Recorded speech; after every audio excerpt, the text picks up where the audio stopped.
This is Arthur, Verse Songs Production, and I wanted to introduce you to how I made my multimedia album for Eagles Flight, show you the simplicity of it, and how easy it is to make your own multimedia album with the Play It software.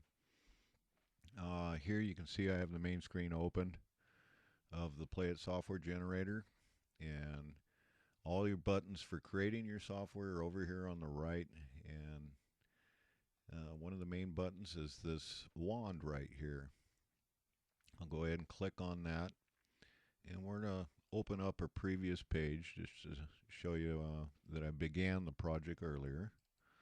And I inserted my main front album picture here of the album Eagles Flight. Now we'll come back to this page, and right now I want to show you how I did this.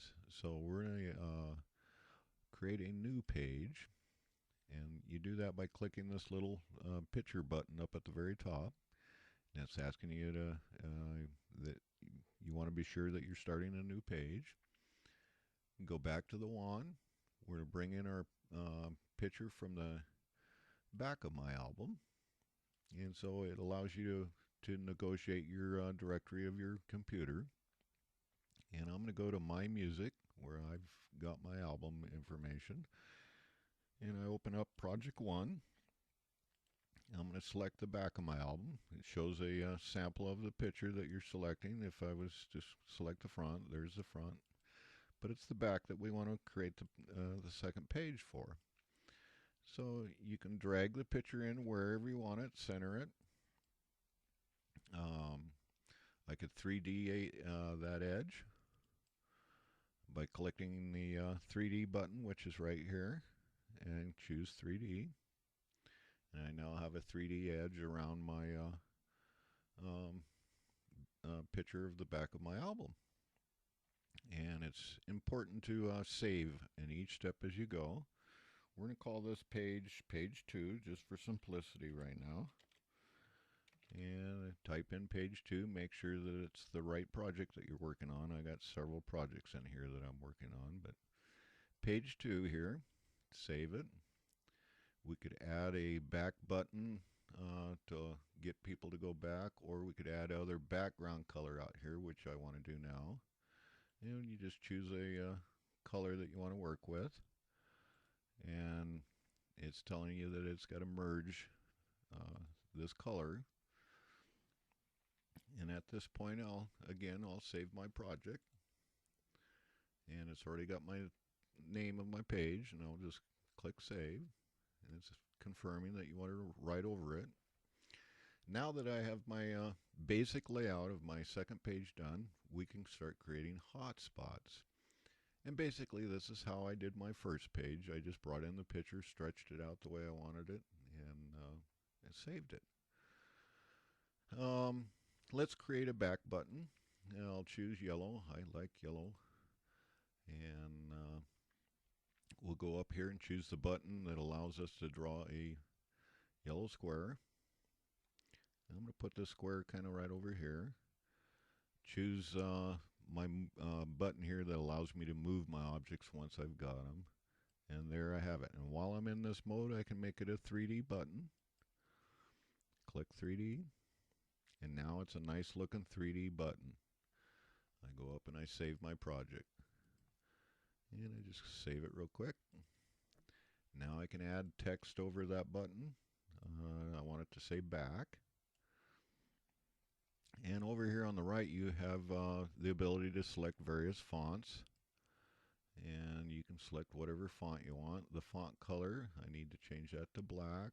I want it bold. And maybe just a slightly bit bigger. And we can now type our word back in there. And again, to move my object around, I select this button right here.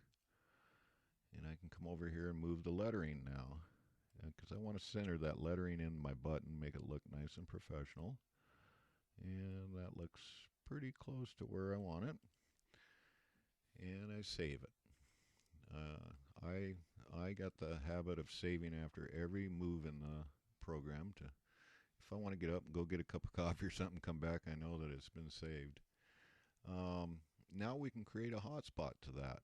And a hotspot is um, making an object, any portion of your picture, clickable and to take the user to a different place, either in your program or out on the net, or run a video, or run any numerous widgets.